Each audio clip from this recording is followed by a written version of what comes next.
Halo, saya Tisa Firmansyah dari Kolibra Capital, sebuah venture capital yang invest di global dan Indonesian startup yang fokus untuk mengembangkan bisnisnya di Indonesia. Kali ini saya bekerja sama dengan SMK Studios untuk berbagi tips sekitar dunia startup, tentunya dari kacamata venture capital. Jangan lupa subscribe dan nyalakan lonceng notifikasinya.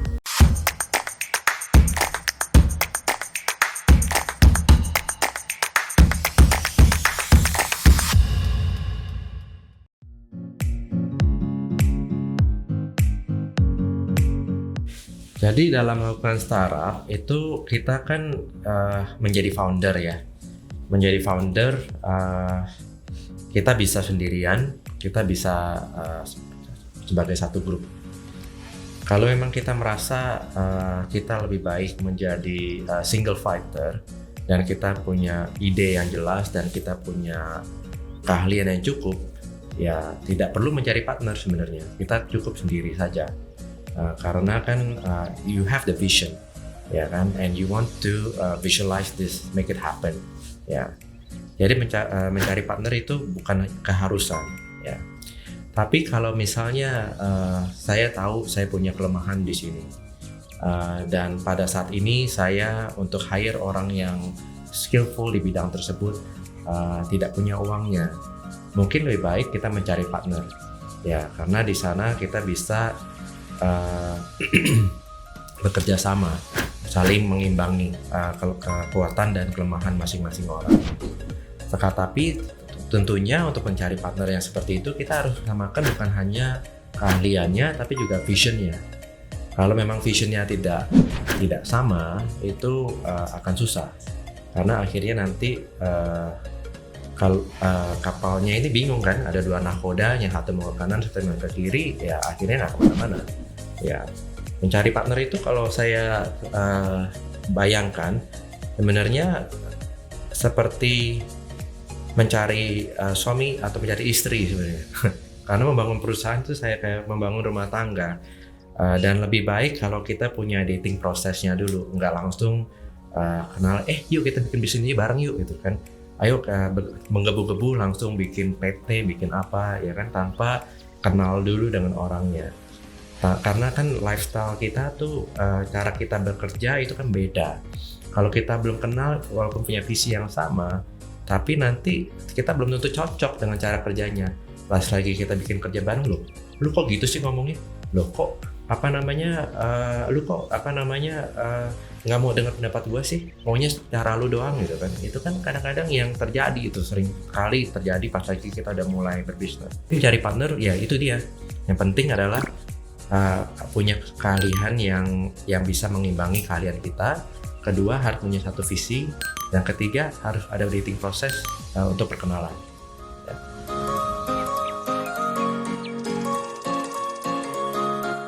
Jadi kalau misalnya vision ya, visi itu penting ya kan, karena kalau nggak ada visi kita nggak tahu arah perusahaan mau dibawa kemana. Nah, apakah partner kita harus punya visi juga? Menurut saya partner kita itu harus menyetujui visi bersama, bukan visi saya tapi visi bersama. Mungkin idenya bisa datang dari saya, idenya bisa datang dari partner saya. Tapi yang penting adalah kita tuh dua-duanya punya buy-in. Kita tertarik untuk bertekad untuk menjalankan visi bersama. Nggak apa-apa kalau misalnya awalnya visi datang dari saya gitu kan, karena memang saya punya ide awal, saya bilang ayo dong kita bikin bareng yuk perusahaan ini gitu kan.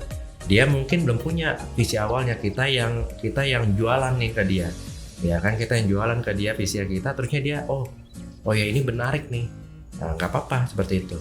Tapi nanti dia akan gimana kalau misalnya begini, akhirnya mendapat visi yang awal ini berubah menjadi visi yang baru. Tapi selama visi ini disepakati oleh masing-masing partner, itu yang paling penting.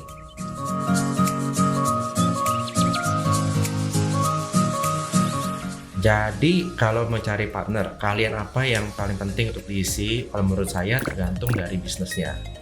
Kalau memang bisnisnya itu sebuah marketing company, misalnya saya punya ide, saya orang operasional, saya orang behind the desk, tapi saya bukan orang yang bisa eksternal, bukan bisa menjual di perusahaan ke depan ya kan, karena di perusahaan marketing kan itu yang paling penting.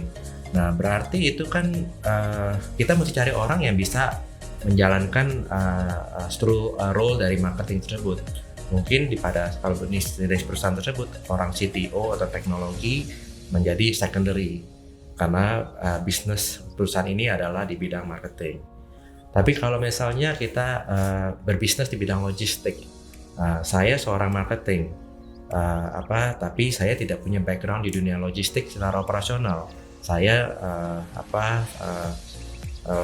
ngerti tentang bisnisnya, tapi untuk ngurusin truk, ngurusin supir itu, waduh itu bukan suatu hal yang ini. Apakah teknologi yang penting juga? Mungkin juga enggak. Ya karena teknologi bisa di outsource. Tapi yang paling penting adalah core operational dari perusahaan logistik. Jadi mungkin kayak punya partner, saya mau cari orang yang benar-benar punya background menjalankan bisnis logistik sebelumnya. Tapi ketiga, misalnya saya mau membuat saya seorang CTO, saya seorang teknologi founder. Saya ini memang backgroundnya teknik banget. Ya, saya ini orangnya kutu buku banget gitu kan. Saya ngerti bikin produk, tapi saya nggak ngerti berbisnis gitu kan. Mungkin saya perlu seorang CEO, ya mungkin. Jadi tergantung dari kita punya skill, tergantung dari bisnisnya itu bisnis apa. Yang kita butuhkan adalah core skill yang dibutuhkan dari bisnis tersebut. Jadi tidak sama untuk semua situasi. Ya.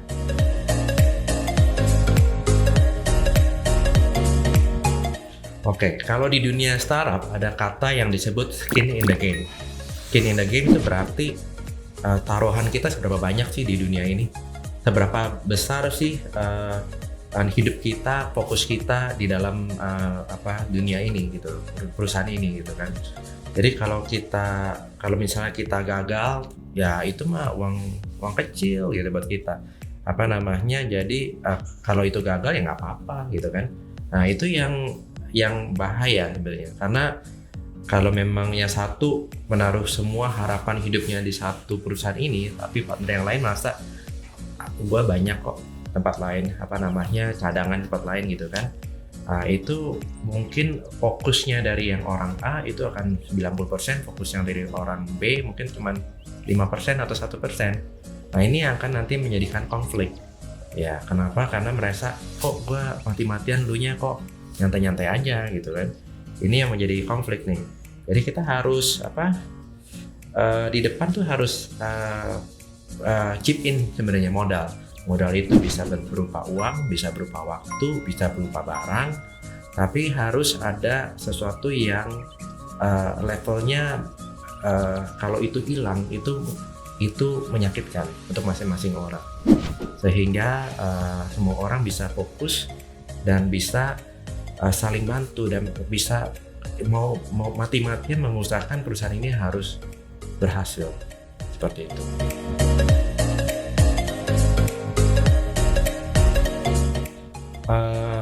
Sebaiknya sih ya agreement itu harus ada hitam di atas putihnya. Kapan mau dijalankannya lebih cepat lebih baik. Kenapa? Karena di situ adalah proses perkenalannya. Karena kita kan gentleman agreement, nanti lu gini gua gini ya. Tapi kita belum kebayang nih nanti kalau skenario ini jadi, ini bakal bagaimana, kalau skenario ini terjadi bakal bagaimana. Tapi kalau kita ada paperworknya kan kita mulai ditantang untuk berpikir kalau nanti begini gimana ya, kalau nanti begini bagaimana ya, kalau keadaan seperti ini nanti kita baginya bagaimana ya. Jadi kita lebih proses perkenalannya itu lebih enak di depannya. Mungkin yang katanya orang-orang kan katanya mendingan pahit-pahit dulu deh, senang-senangnya nanti gitu kan. Yang penting kan berantem di awal lebih baik dibandingin berantem nanti gitu kan. Itu sebenarnya bukan berantem di awal, tapi lebih memikirkan kalau skenario ini bagaimana terjadi, kita udah tahu cara mainnya seperti apa. Nah ini juga penting untuk tadi background checknya tadi. Memang kalau orang itu punya integriti yang bagus, mau dibuat perjanjiannya di awal, di akhir, atau di kapan, orang itu integritinya memang bagus kan. Mau kapan aja dibuatnya terserah. Tapi harus tetap ada agreement tersebut. Ya, Itu yang menjadi kita punya blueprint cara main kita bagaimana.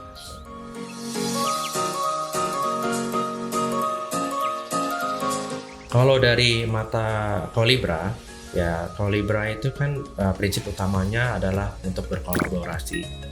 Jadi ya kita mau lihat partner dari co-founder dari company ini punya track record untuk kerja bareng bagaimana, kolaborasi bareng di mana, hasilnya apa. Karena kalau mereka sudah ada track record di suatu tempat, apalagi track record ini relevan dengan perusahaan yang mau dibuat sekarang, itu akan paling penting. Dari sana kita lebih yakin kalau nanti dalam keadaan susah, dalam keadaan senang, mereka bisa stick sebagai partner yang saling bantu dan berkolaborasi dan menghasilkan hasil yang baik. Seperti itu.